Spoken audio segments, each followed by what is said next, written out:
Hey, what's up, folks? Welcome back to On Texas Football. Welcome back to your Wednesday night live stream, the Hump Day edition. I'm Lifetime Longhorn Rod Davis. Pleased to be joined by fellow Lifetime Longhorn young prodigy CJ Vogel. I'm sitting in for my man Jeff Howe tonight. So Jeff Howe's going to switch spots with me. He's going to be doing the primetime edition of The Winning Drive with Coach Shipley and with Marcus Myers. They'll be happening tomorrow. So let everybody know what's going on. It's not a permanent thing, but glad to be with you folks. I know sometimes we got different audiences, so glad to be with the Wednesday night crew. Always fun. We started talking about a little take that my man CJ had in our pre-show discussion about the bowl games and how it may relate to the Texas bowl game coming up versus Michigan. There was some news for the Longhorns. I did see that Jaden Ball declared for the draft. We can talk about that. Also, Quinn Ewers. Shout out to Quinn Ewers. He's going to get the start. Tua was benched for the Miami Dolphins. We can dive into that. But anything you guys want to talk about, questions, comments, throw them out there. We'll try to address as many of them as we can. Super chats always jump to the front of the line. You can interrupt the show at any time. But, of course, we'll be talking transfer portal, a lot of that on the show as well. All right, CJ. I don't know. Did you check out the bowl game that's on tonight? Were you riveted by this, titillated by this bowl matchup going on tonight? Yeah. I don't know, man. I love bowl season, and I think I'm just losing it. I think I'm just losing the love for it, Rod. I've heard for years, these games don't matter. I was like, to hell with that. I still watch these things. I still enjoy them. It's still more college football. Surely there's going to be more enjoyable, games and moments and plays and highlights, whatever. And I'm sitting here watching this South Florida U.S. Old Dominion game, and dude, we need to cut about 20 of these games. I'm done. I say that, I was telling you, Rod, and I was telling Matthew, I was like, man, this might be one of my first real, I'm old takes. I'm feeling just old and hating everything, right? Go ahead. I'm sitting here and I'm like, both teams are starting quarterbacks who are making their first ever career starts. Mm-hmm. And on top of that, both quarterbacks get hurt. One has a concussion. One was evaluated for another concussion. You're dealing with two third-string quarterbacks in a game where you're dealing with two very high-flying, quick-paced offense, and you're sitting there saying, I want to see excitement. I want to see points, and it's the most inept, disastrous offenses I've ever seen. And I'm sitting there just like, dude, these things just suck now. Yeah. And I'm going to sound like a complainer, and I am, but these things are – this is a horrible game. And it's not the first, right? We've seen other bowl games very similar to this. And I guess I'm sitting here saying, you just don't know, and if it's not a college football playoff game, you just don't know what you're going to get in these games. Mm-hmm. I wanted to kind of spin that into, a look ahead to the Citrus Bowl against Michigan. Anything that Texas has shown us over the first 12 games of the year, Rod, basically you can kind of throw that out the window. Just don't know who's going to show up. 7 defensive starters are already opted out or have portaled out for Texas this year. I'm sure when the dust settles in Ann Arbor, there's probably going to be 10, right? It's just not the same, man. And I was sitting there thinking, one of my favorite games of all time is probably a game that no one's talked about since it happened. But it was the Stanford-Oklahoma State Fiesta Bowl. The game kicked off at 9 o'clock. It stayed all the way up till about 1:30 when I was real young. It was Andrew Luck and Brandon Whedon. Goes into overtime, 41-38 final. And I remember sitting there on the couch, in my upstairs by myself, Rod, watching these games and just enamored by, oh my God, everybody's trying, everybody's pushing for these things, and I'm watching 2 third-string quarterbacks and 2 cares about. It just isn't fun for me anymore, and I'm getting old. So that's that. But that's a great rant, and I'll tell you, first of all, you are getting old, and the folks in the chat are talking about it. And I agree with a lot of what you're talking about. It's kind of just the evolution of the entertainment ecosystem now, and the way college football has been set up with modernizing college football with rev share and the transfer portal. I think this is a new reality that isn't going to change. But to your point, and I know you like to wager on games every now and then. Did you used to wager on some of these bowl games back in the day? When I was of age, right, but the love, right, was when I was a kid in high school. and Okay, you sit there on the couch and you're just like, God, these things I are. agree. The bowl games matter. I remember there were sexy bowl games, and they weren't because they still matter, right? Because there was only one national championship game. We just got to a playoff a few years ago, so you had to really, if you're a player, just from a player standpoint, you had to take pride in that bowl that you went to, even if it was. I went to the Culligan Holiday Bowl twice. Cotton Bowl was considered one of the sexiest bowls. Yeah. There. A good thing he wasn't betting underage. Yeah, I might have tried to get CJ in trouble there. I mean, like recently, yes, Mama Vogel. Thank you for joining us. But I'll throw this out there. This is my take on it because I agree with everything you said, and I do think the bowls, if they're not college football playoff games, are largely irrelevant now. And to your point, to add to it, not only you got to worry about the players who aren't there because the players are opting out or hitting the transfer portal, but the coaching carousel affects it too. So you got a lot of coaching changes that are affecting things overall. Guys don't have a lot of pride in bowl games, period, like we did back in the day. So yes, it's affecting the product. What has kind of taken place, or at least a lot of y'all old school fans are not going to like it. There's now an NBA type feel to the college football offseason. Yeah. The transfer portal and the coaching carousel. You didn't have that back in the day. Where free agency takes priority to everything. Yes, right. The sexiest part of the offseason now is not watching these damn bowl games. It's following where the big marquee stars of college football are now going to land. Yeah. Right? Where's this quarterback going to go? Who's going to get a new starting quarterback? That's sexy. That's what the NBA was all about that. The NFL stole that formula from the NBA. Like, we got to make our offseason matter. That's why the NFL literally has legal tampering. They call it legal tampering, period. Because they want this. They want what college football is naturally producing right now, which is, damn, that's sexy. Where is this quarterback going to go? Everybody's kind of into the offseason drama and not the actual product. The product probably is suffering, to CJ's point, the actual games on the field.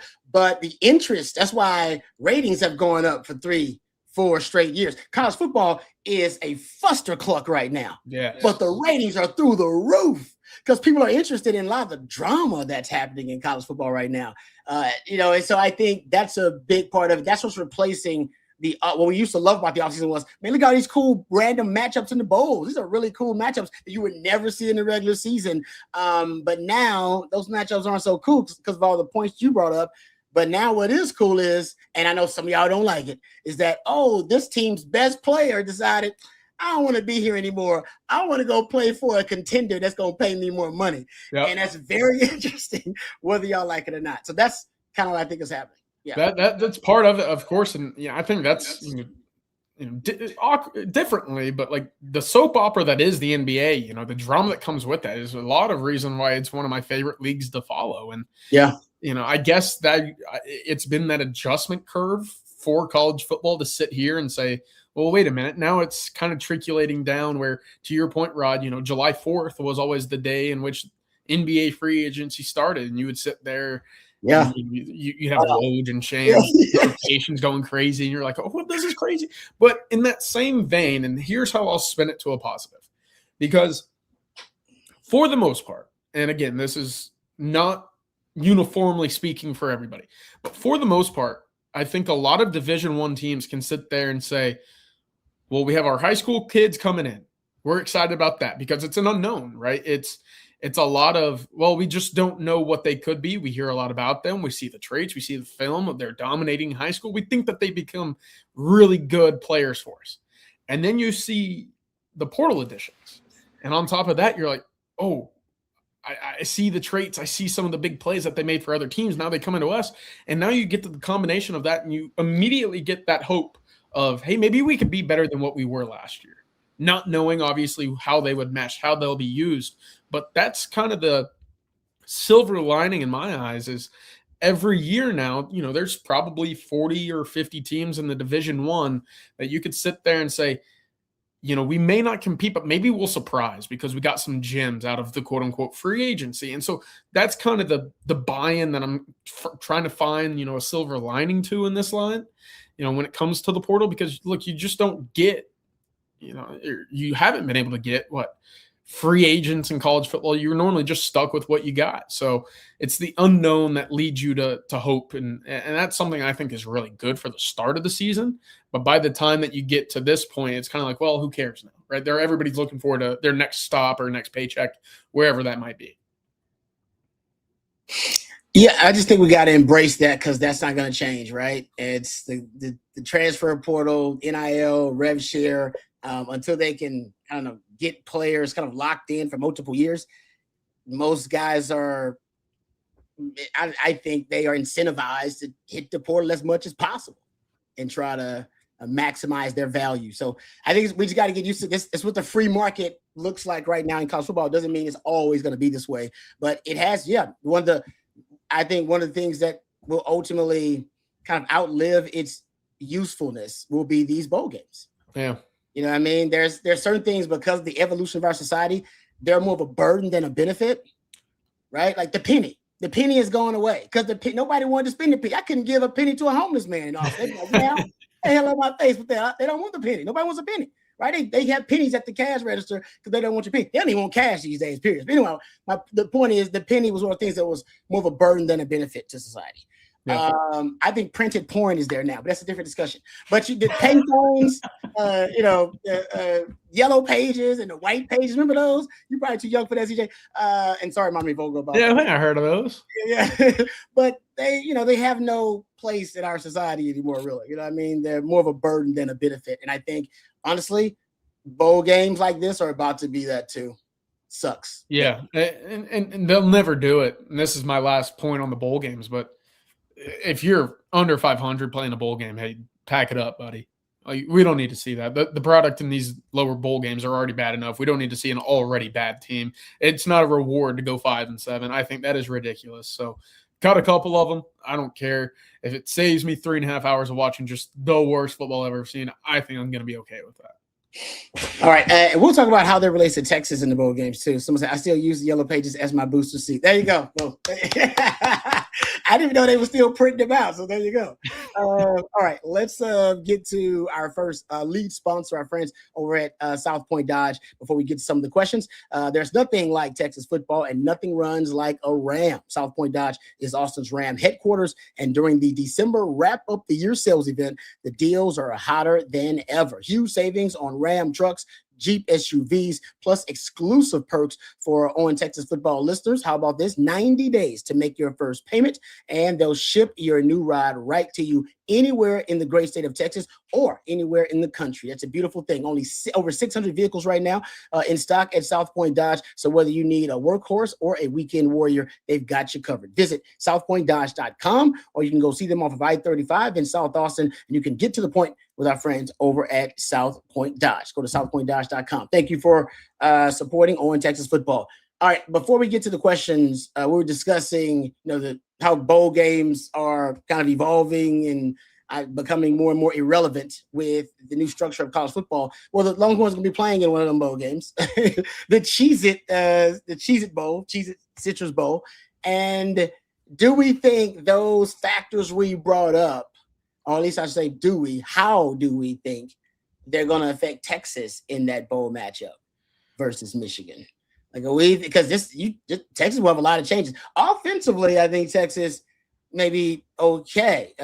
Defensively, that's going to be a whole new look defense. Right. Yeah, we're not getting recognized that defense compared to what we've seen this season. And I was sitting there, I had the thought while you were talking and kind of leading up to that question, Rod. I was like, maybe with Texas and Michigan, there's going to be enough pride between the two schools where this game still truly matters. And I was like, oh, well, Michigan's kind of in a, between a rock and a hard place when it comes to their coaching situation. And, if you're a kid at Michigan, what's it to you if, you're a fringe portal or fringe NFL guy? Why even bother? Pack your bag up. You don't have a coach, right? And that's loser talk for me. I understand it, but it's the fact of the matter. It's just a total mess up in Ann Arbor right now, and you're playing for what? Cheez-Its? To put it bluntly, I'm trying to think.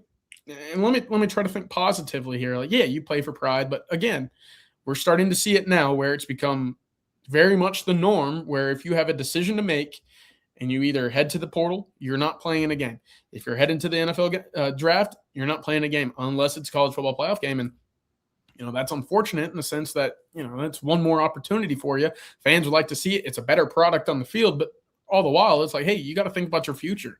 And so for those guys at Michigan, who are you playing for, knowing that probably that entire staff will be blown up and substituted in by whoever's coming in next? So I don't know. I think it's interesting, but to your point, and probably the only constant in this game from what we saw over the last 3 months of the year for either team is the Texas offense, given that offensive line continues to play like we've talked about and reported on how they've played and practiced all the way throughout the month of December so far. So that's the only thing right now that's leading me to say, hey, that's what you can watch. Texas offense is probably going to look pretty good. You're going to get some youngsters on the defensive side of the ball, but everything else, I mean, it's an unknown. Yeah, I do agree with the chat that the 10 wins, and I hope it's still sexy to get to double-digit wins as a football player, right? As a team. Always will be. One of your goals is like, double-digit wins. Man, at any level, winning double-digit games should mean something. And I hope that's still part of it, because 10 wins sound better than 9 wins. 9-4. It does sound better. No doubt. 10-3 sounds better than 9-4. And then it looks good on the season-by-season record where you got 13, 12, 10. Yes. You're like, yeah, double digits, Rod. I agree with that, man. No doubt. But somebody said that it's all for the money now. I do think that's another factor we didn't talk about, that, back in my day, I do sound old, back in my day. But when I played bowl games, guys, literally, we cared about the bowl swag. Like, that mattered. Getting free stuff from the bowl, like whatever it was, a new video game console, or the watch they gave you, or the new jacket, or whatever. Like, that stuff mattered, because most of the guys were broke. Or just hustling. Now, these guys got designer, man. Yeah, now these guys got real money. That's wearing Cheez-It logo when I could put Prada on. Nobody's gonna care about that Cheez-It logo watch, no matter how cool it is, right? So yeah, trust me. We used to remember, they used to have. This is CJ. You probably too young to remember this. Online, I remember they used to list the bowl gifts for every bowl, because that was like part of the allure. It was like, on the sales was like, no, we giving away this. You getting this, and this. It's like, ooh, man, I want to go to the Cotton Bowl. They giving away this. Like, that matter. Now nobody talks about that, because nobody gives a damn, because these guys got real money. Like, they don't care about that cheap stuff anymore. So the money is a part of it, unfortunately. So some of y'all, I don't like that, but that's the truth. I wish I had made enough money where I didn't care about bowl gifts either. I was re-gifting those, by the way. I was unselfish. Those were all my holiday gifts for uncles and cousins. They all got holiday bowl stuff and Cotton Bowl stuff. Uncle Chick still wears it. He don't give a damn. He wearing 20-year-old like Cotton Bowl jumpsuit. Like, he's still down with that. But that's fantastic. That's how broke we were, though, CJ. That's how broke we were. Yeah, no, and again, that's probably something that over the last 5-ish years, it's obviously changed drastically, right? I remember being in, early college, and a couple of my best buddies were playing in bowl games, and one of them ended up playing in, and I think it was the Vegas Bowl or PlayStation Fiesta Bowl or something like that. And I just remember, it's like, yeah, man, we walked in the hotel rooms, and we just had PS4 sitting on our bed, and I'm just like, that's pretty sweet. So I don't know if kids still get up for that, but that I remember. I would say that we celebrated that kind of stuff, and now it feels like just lame behavior. All right, let's get to some super chats here. Thank you guys for being patient. Mike 67. I see the super chat. Oh, I see this question as well. Thank you. Says, what do you guys think will be the biggest needs for next season? This year, I felt like we were young but would develop, but now we're losing veterans. So how young of a team will we have next year? So a good question, Mike. Appreciate it.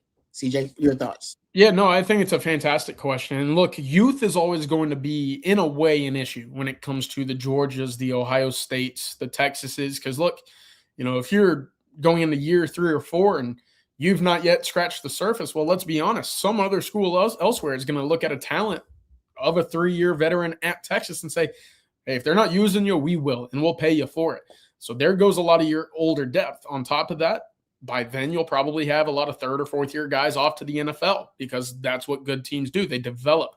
Texas, 25 guys to the league in the last 2 drafts. They'll probably send anywhere from 6 to 8 again this year. So I think youth will always be not an issue, but something that, as a school that recruits very high level players, it's always going to be in the back of your mind that you better be able to get to those young guys up to speed as quickly as possible. And I look next year, Rod, I think for the most part, Texas will be pretty youthful once again. And I say that because, look, Grayson Littleton, Cade Phillips likely to start on the outside. Justice Terry going to start on the interior.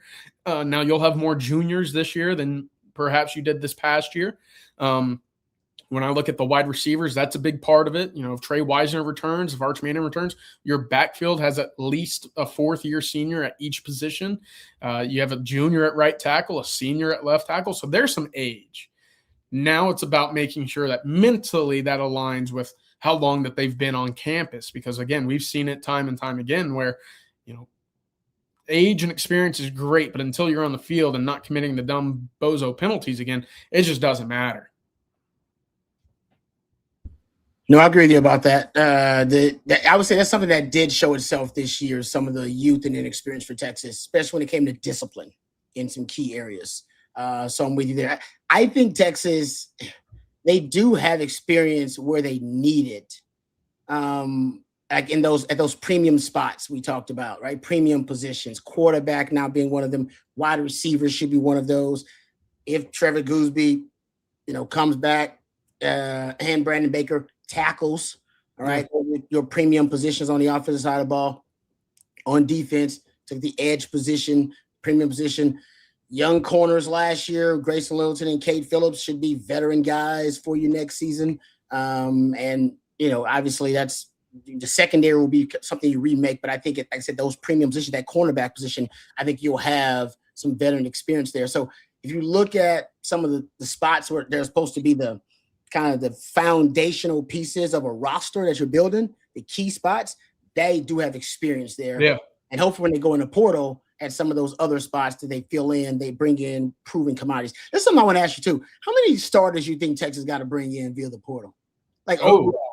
Because it feels like we're talking about them bringing in a starting running back, multiple starters on the offensive line. Yeah. And now some people are like, hey, they should go get a starting wide receiver if there's one out there they really like. But you're talking about getting a linebacker in the portal that has, and definitely at least one secondary member. I mean, it feels like we're talking about, right, 4-5 starters that Texas trying to get in the portal. It sounds like a lot. It does. And, it's interesting because, look, off the rip, I said immediately 3 offensive linemen. Immediately. Like, without hesitation, I'm sitting there saying, well, what if someone steps up? What if a Kibble steps up, right? What if Daniel Cruz steps up and says, no, that's my job? What if Connor Robertson returns, right? I mean, we haven't talked about that a whole lot. But I just can't help but say, to hell with chancing it.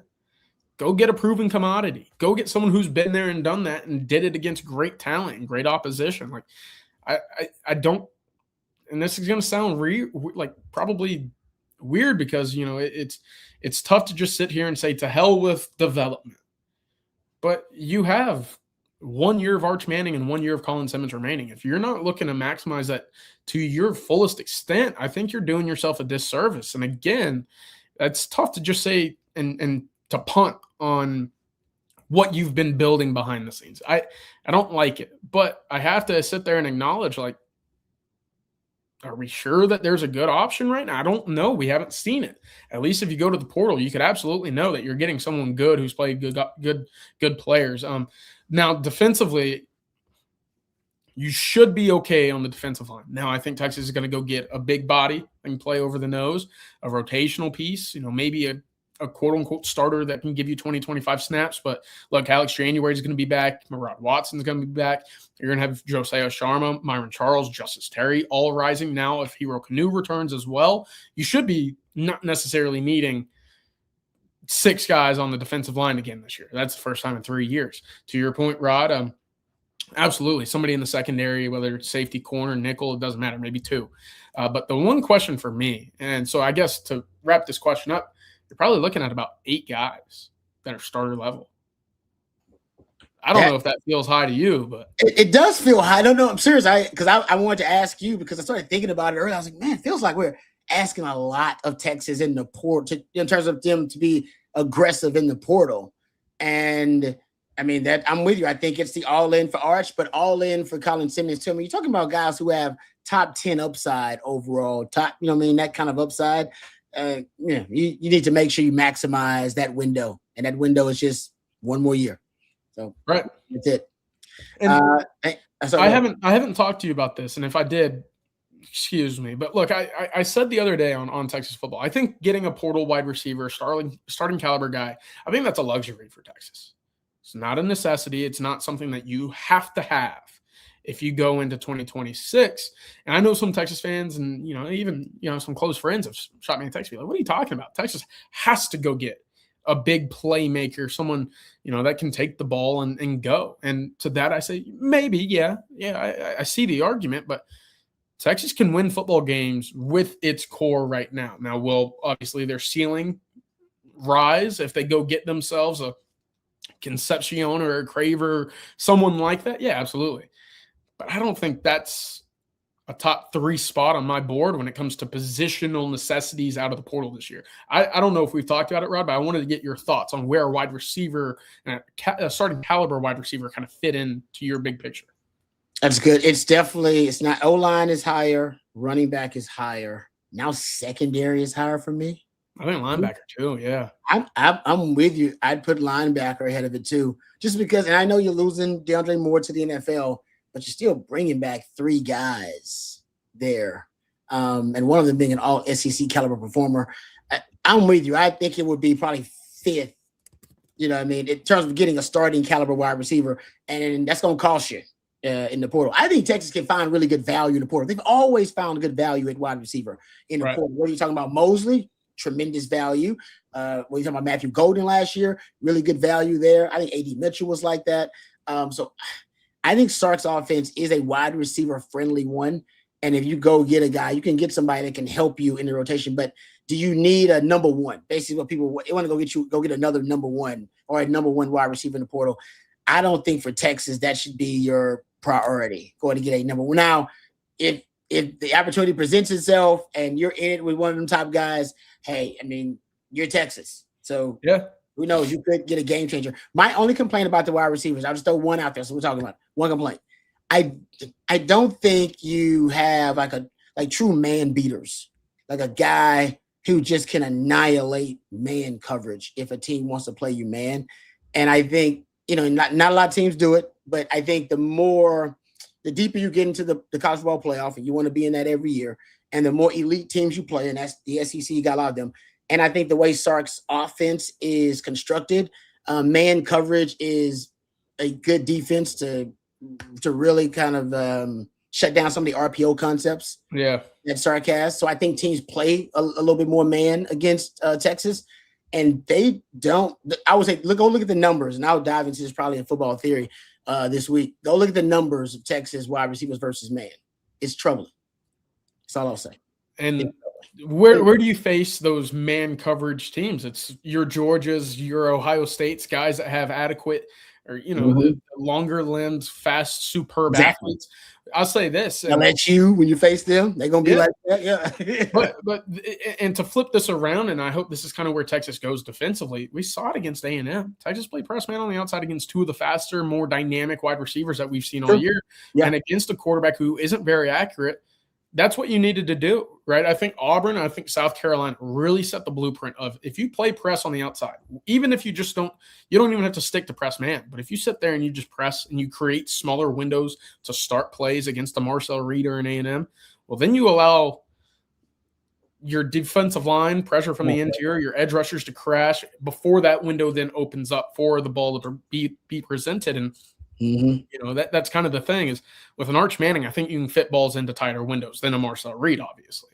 But you've got to have a Craver or Concepcion to get open to make that, something that's possible.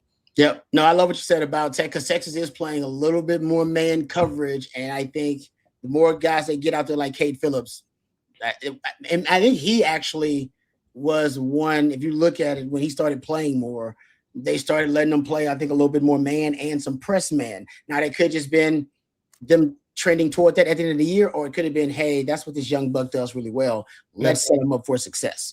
So anyway, good stuff there. All right, before we move on, let's thank another one of our sponsors. Let's thank our friends over at Von Lane. We appreciate our friends over at Von Lane for sponsoring On Texas Football and being a part of the On Texas Football family. If you have any holiday plans to go visit family and you haven't necessarily made your travel arrangements yet, I would suggest our friends over at Von Lane. They do a great job. It's the most luxurious travel experience on the road today. You want to avoid the airports if you can. You want to avoid the delayed flights and the TSA hassles. You don't have to worry about that with our friends over at Von Lane. Also, you want to avoid having to take that road trip with you and with the family. That can be a bit of a hassle. Can be dangerous too with all the traffic on the road. You got a road rage to deal with all the traffic, and you arrive and you're worn out or you're jet lagged from that trip. Not with Von Lane, folks. You will arrive refreshed and ready for the holiday season. You settle into one of just 22 oversized first class seats with a 140-degree recline, leg rest, and a cabin attendant serving complimentary snacks, beverages, and on select trips a full meal. And if you need to relax, you can lean back and enjoy the ride. But if you want to stay productive, there's high-speed Wi-Fi and power at every seat. Fall travel is booking fast, so reserve your spot now for October trips. For the holiday trips coming up this season. And also you can go to vonlane.com and find out all of the great cities that they've added to their list of cities serving Austin and Dallas and Houston and Fort Worth and San Antonio and Nashville, Atlanta, Memphis, Knoxville, Plano. Visit vonlane.com. That's vonlan.com. And use the promo code OTF25 to save $20 on your first ride with Von Lane. That's Von Lane Elevated Regional Bus Transportation. We appreciate them sponsoring On Texas Football. Also, let's thank our friends over at Hayes City Store. I'm a big fan of Hayes City Store, and you will be as well. They're great folks. Talking about scratch comfort food. I've been a big fan of Hayes for the last 8 years or so. I've been going out to Hayes City Store with the family. It's great. They got award-winning chicken fried steak, homemade desserts. Like I said, all of it made from scratch. Also live music 6 nights a week. 50 beers on tap. They got ice cold long necks. The margaritas are amazing. They also got 11 TVs out there in the ice house, so you can watch games, college football games, watch NFL games. Also, they have brunch served 10 a.m. to 3 p.m. every Sunday. And Hayes City Store is, of course, dog friendly, so you can bring the dogs out, bring the kids out. They have this huge tree net that all the kids run around and play on. Plenty of space for you and the family as well. So bring the whole crew. For more information, check out the website HayesCityStoreTX.com. That's HayesCityStoreTX.com. Hayes City Store, it's uniquely Texas. All right, get back to the super chats. How about this one from Son Medina Gaming? Thank you for the super chat. We appreciate it. Says, how are you feeling about the Ball situation? Here he's waiting to see who Florida hires. Hiring Jaluk seemed like a chess move for Sark and company. Florida boards are panicking. CJ, what's the latest? Yeah, look, nothing has changed for Texas here. Jaden Ball, should he end up at Texas? Well, first step is he's got to enter the portal. And so far, there's been no decision. There's been no announcement in regards to his intent to then enter the portal. If that ever comes, Texas will be players. Texas will be actively after Jaden Ball. Now, we know Texas is going to go big game hunting at the running back position. Does that necessarily mean Jaden Ball is a sure thing? No, not at all. But whoever enters the portal, that's where things are going to start looking really interesting for Texas. So I know that there was a report earlier, Rod, coming from a Florida website that Texas was sitting up there offering a $1.5 million for Jaden Ball to enter the portal. And that's incorrect. Texas doesn't, for the most part, does not pay $1.5 million to anybody, let alone anybody on another roster at the moment. So right now it's just kind of a waiting game to see, one, if that relationship with Jabbar Jaluk is one enough or intriguing enough for Jaden Ball to enter the portal, and two, if perhaps that relationship with the new Florida staff has not been up to snuff so far. So we'll have to wait and see. But right now, over the next 2 weeks, you can bet that is going to be one of the most anticipated decisions, whether it's back to Florida or whether it's to the portal. And I'll ask you this, Rod, because this is different. But the USC deal, where USC is announcing the re-signings of their players. I saw that. What do you think about it? Bro, I saw that. I'm surprised it hasn't been a big story. I was like, is that the first time a school has announced they're extending players? Like, it's not like that's what the league does. It's the first time I've seen it. I've never seen it before. First time I saw it, and I was like, that's crazy. I think I brought it up I brought it up with somebody not too long ago. I was like, I can't believe this is not a big story. That's how doing it for every player too. It's crazy. That's how desensitized we are to this college football thing, man. It's just some of these stories. Like, I thought it should have been a bigger deal when, was it Georgia that is trying to sue a player for, right? $280,000 or something like that. Yeah, for like basically breaking the NIL contract. And that wasn't a huge story. It was just like kind of when we're so desensitized to these stories in college football now, they just kind of go by the way. They're not even shocking anymore because it's like, oh yeah, it's wild, wild west out there in college football. So I'm with you. I can't believe they just announced it.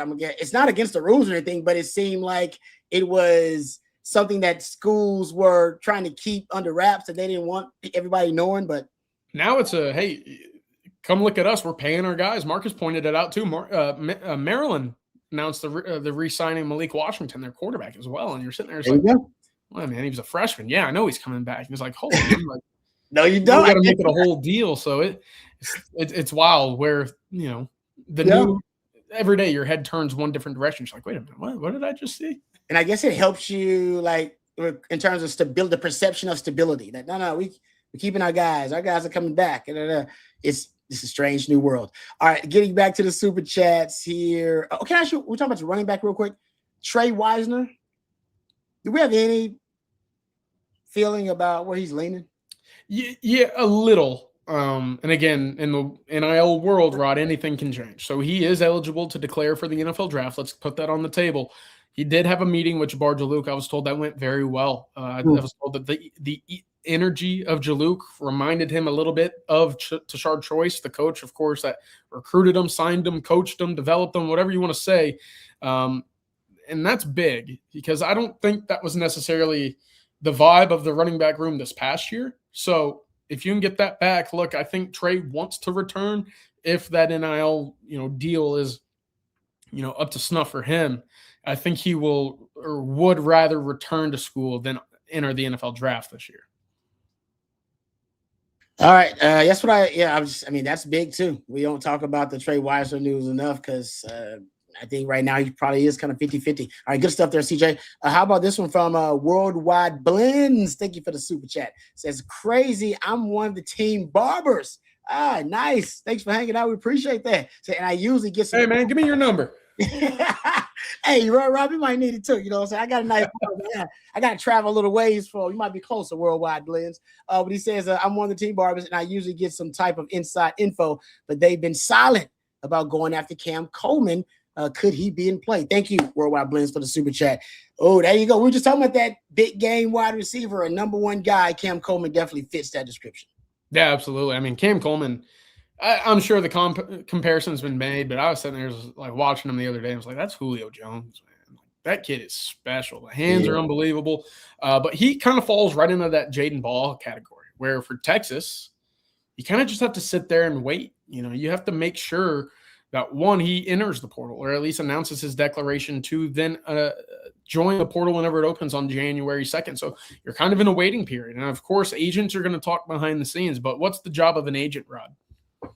It's to get money for their client, right? Yep. So it's something that I think we've seen every now and then, both at Texas and everywhere else in the country. Agents will use whatever the hot school is in the country to then use against their current school. Say, hey, man, Pay us the money, or we're off to USC or Oregon or Ohio State or whoever's showing the most willingness to pay at the moment. Texas Tech, BYU even, right? So you're going to hear a lot of these rumors, and a lot of that is, one, substantiated by the agent to do what the agent's supposed to do and run up the price tag for their client, and two, for their ultimate player here is say, hey, man, if I'm happy wherever I'm at, but I can get an extra $50,000, yeah, run the story. Whatever it is, right? Mm-hmm. So you're going to see a lot of these rumors, but until there's actually an announcement of entering the portal at the end of the month, then you kind of just have to sit pat.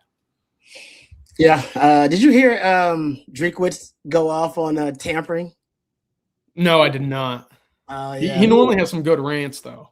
He is a good. I love it. I love his rants. He actually does give you some good stuff. But I think he kind of went off and by like how basic tampering is. Everybody's tampering. Like it's just widespread and there's no guardrails really for it. And he's probably right about that. And I think that's why I said NFL literally has they have a period they call legal tampering period. And I don't know if they're doing that, to just market the sport, or if they actually thought it may be something that would help solve some of the tampering issues. I'm not sure why the NFL did it. But tampering is no doubt. I mean, honestly, in college football, it's like speeding is in everyday life for all of us, right? You probably sped today. You probably went over the speed limit today. I went over the speed limit a little bit. I didn't go over 15, 20 miles, but I went over there probably 5 to 7 miles. That's tampering. Yeah. They may not be like egregiously violating the rules, but pretty much everybody's going over it a little bit. Just a little bit. All right, getting back to super chats here. Thank you. This is from Mike 67. I see Mike with a super chat. I do not see a question, so thank you very much, Mike. Appreciate the super chat. Very kind of you. Jeff here. Jeff says, NIL, brand deals, endorsements, etc. Money paid directly to athletes by companies, creators, influencers, etc. It says revenue sharing, money that athletic departments / conferences now can share with athletes. Jeff went on to say definitions for NIL versus revenue sharing. People are conflating NIL and rev share. Thank you, Jeff, for the super chat. Number one, very kind of you. We appreciate it. And yes, you're also correct. When I talk to a lot of folks, they throw them both out there, and they oftentimes confuse and or conflate the two. And they are very different. Yes. Yes, they absolutely are. And, with the world of NIL, I know that we talk about a cap. A cap in NIL, to my understanding, Rod, it doesn't exist. No. The cap is your revenue share, in which you get $20 or $22 million, and you divvy that up across your what is it? Varsity sports is, I believe, the term at the university. So for most places, football will get about 75% roughly of that revenue sharing, which comes from the conferences. That's your cap. NIL is different, and that's where the clearinghouse comes in. And that's how you see these evaluations of, an Arch Manning or a Dante Moore, whoever you want to talk about, a Jeremiah Smith, and they got an M by it, right? They got a second comma. Mm-hmm. And you're sitting there saying, well, how's that possible if they're working within a cap? And it's like, well, because NIL is completely separate.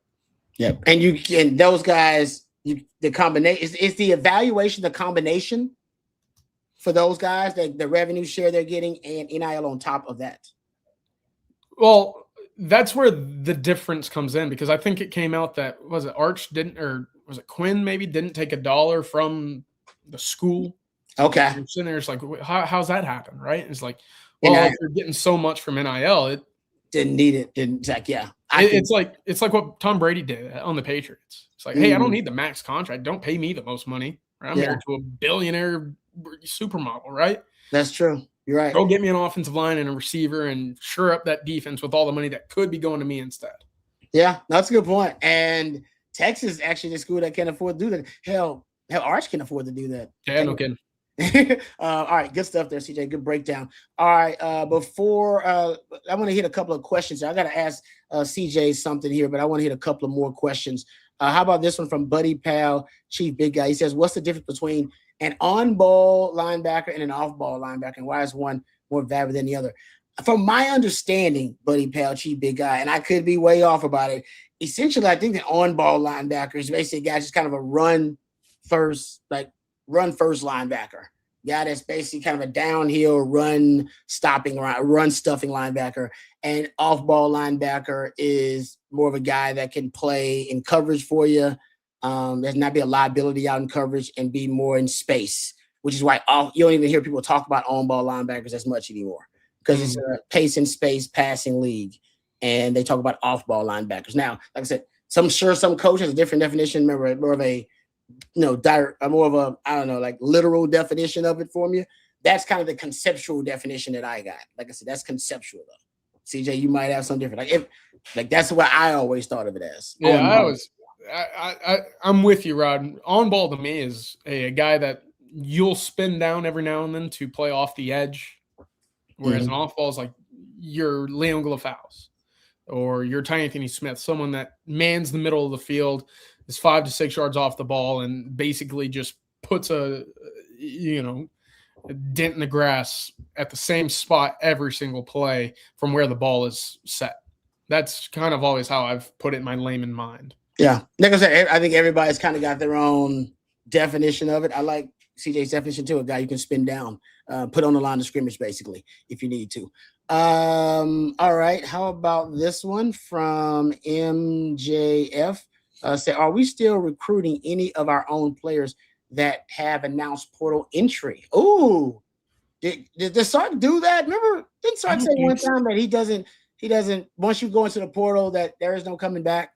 Did he say that one time? He did, and I think that's kind of where things are now, where it's, hey, we've given you opportunity. We've had the sit-down conversation by now. If you still believe that, elsewhere is the greener grass you're looking for, then, hey, best of luck to you. But I don't think Texas has really had to sit back and fight for someone that's left their program already. And I don't think they will, given who we know has already entered the portal. Okay. Yeah. No, I mean, that's the retention, I think, is another thing that's underrated. Like, what a challenge that you talk about something not even the NFL has had to deal with retention every year. Yeah. Your own roster. And you got to start recruiting them earlier and earlier because now the Wolves are at the gate earlier and earlier. That's what Drinkwood said. He said, these guys are he said, we're in the middle of the season now. We got to worry about getting calls from agents and stuff like that. He said, that's wow. No league has to deal with that. He's right. He's right. All right. Couple of more questions. How about this one from David Keith Williams? I love DK Dub. Always got great stuff. He says, hoping he's how about this one? He starts down here. I think I got two of them from my man DKW. He says, hey, Rod Babers, here he says, hoping they return. Do you think Jelani McDonald could have a 2026 comparable to Thorpe Barron 2024? Ooh. What is your view of the D tackle rotation of Hero Canoe, Murad Watson, and Justice Terry? Thank you, DK Dub. Always love your insight. The John McDonald, that Dave Barron Thorpe year was so good. And it really was, man. He was amazing that year. I mean, I can say he was so good. I throw this out there all the time. He had 5 interceptions. I believe 3 of those, he was a secondary or tertiary defender. He was like the second or third. He wasn't even the primary guy. I mean, he was covering areas of the field that DBs that he wasn't even responsible for. And man, remember how he had games that he would just take over games. Remember that Arkansas game? He just took over the game. Yeah. He basically kind of single-handedly just took over that game for Texas. I don't know if John McDonald's going to be able to be that good. They have to weaponize him. Remember, they weaponized Jaden Barron. My prediction was if he's going to win the Thorpe that year, Texas is going to have to move him around a lot and give him some Heisman, give him a Heisman resume, some Heisman moments. And they did. Remember, they put him in like that dime linebacker role.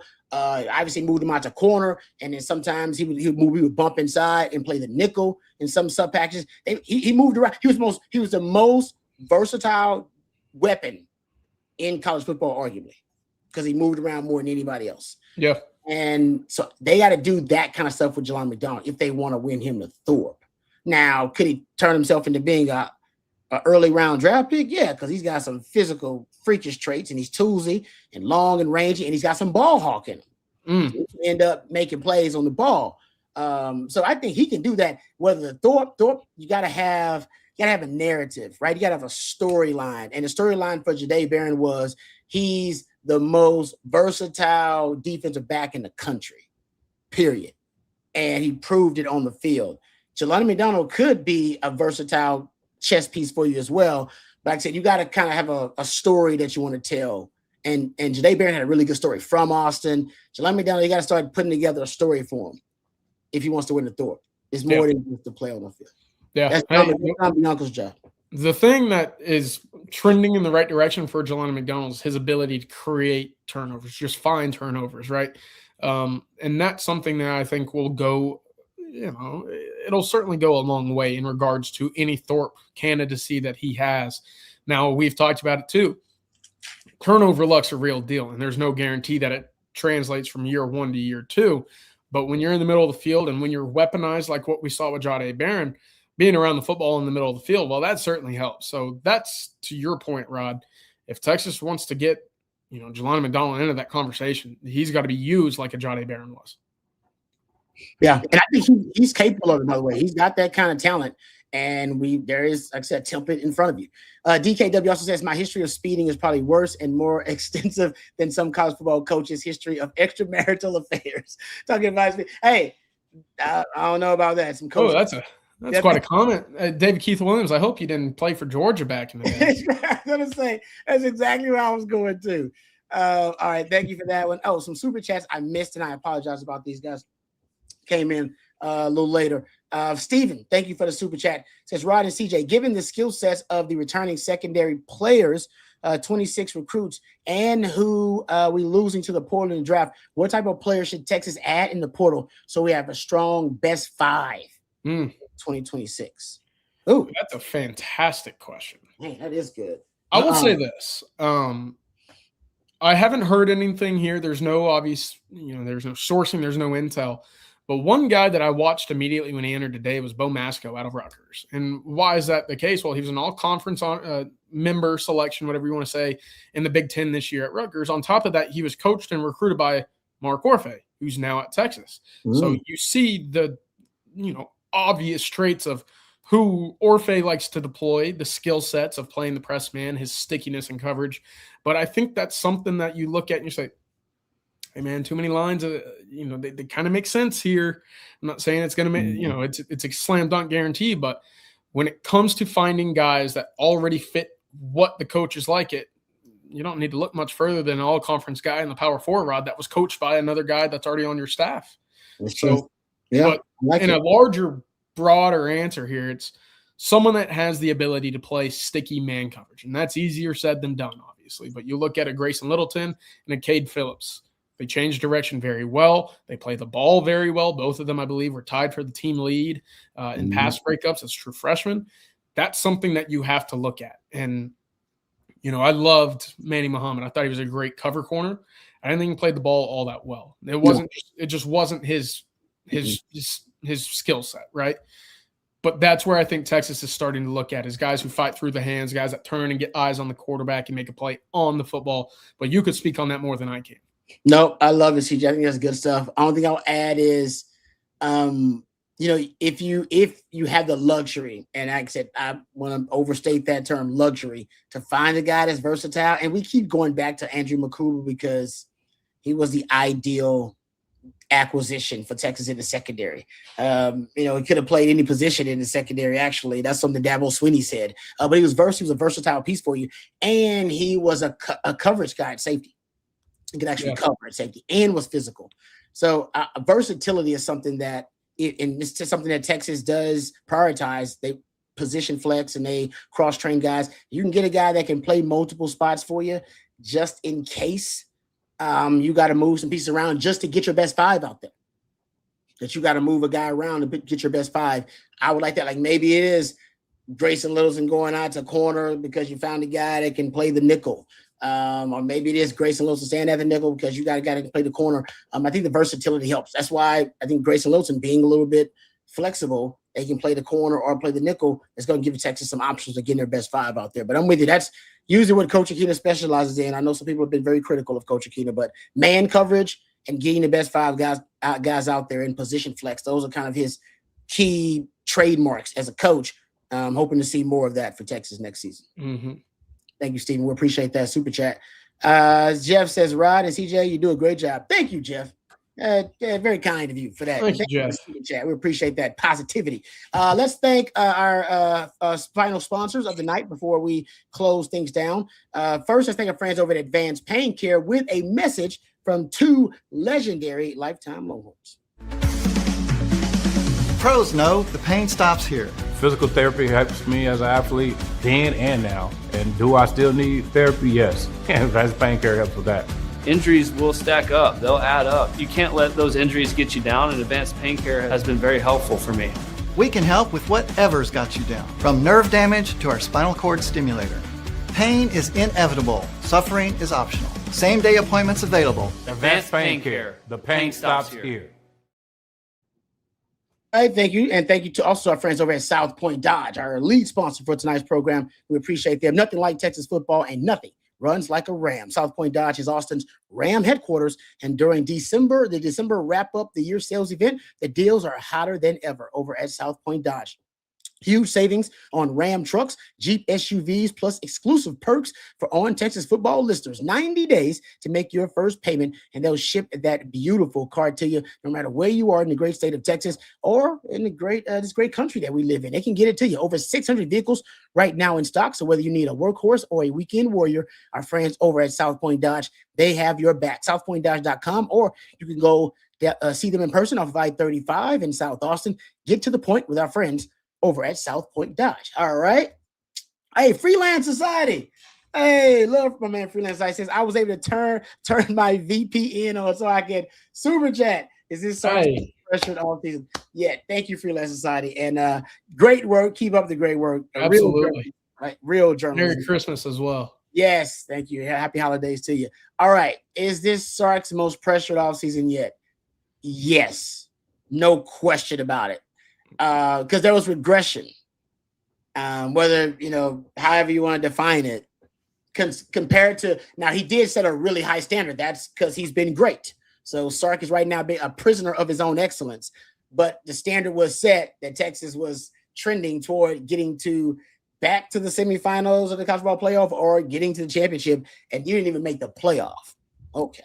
That's regression. If you made the playoff, that would have been like, I don't know if you can call that regression. They just didn't win the championship, but not making the playoff clearly is regression for him. Yep, absolutely. Yeah. So, and he's got to rebuild the entire run game. He had his worst run game as a play caller. You got to rebuild the whole damn thing. A lot of your identity went by the wayside this past year. Now you got to regain that identity as well as putting together wins on the field. I think it absolutely is the most pressure going into a year. Yeah, and this is the first offseason where, remember during the season, he actually got asked about his play calling, whether he would hire a play caller, and in the rumors about him, and he squashed those, by the way, having NFL interest multiple times, by the way, people throwing it out there. There was a lot going on for Sark this season. So I think this offseason, yeah, there's no doubt more pressure than ever. And it's the Manning offseason. Mm-hmm. We got one more. The Colin Simmons. We got one more. All right, last question here. This is appropriate.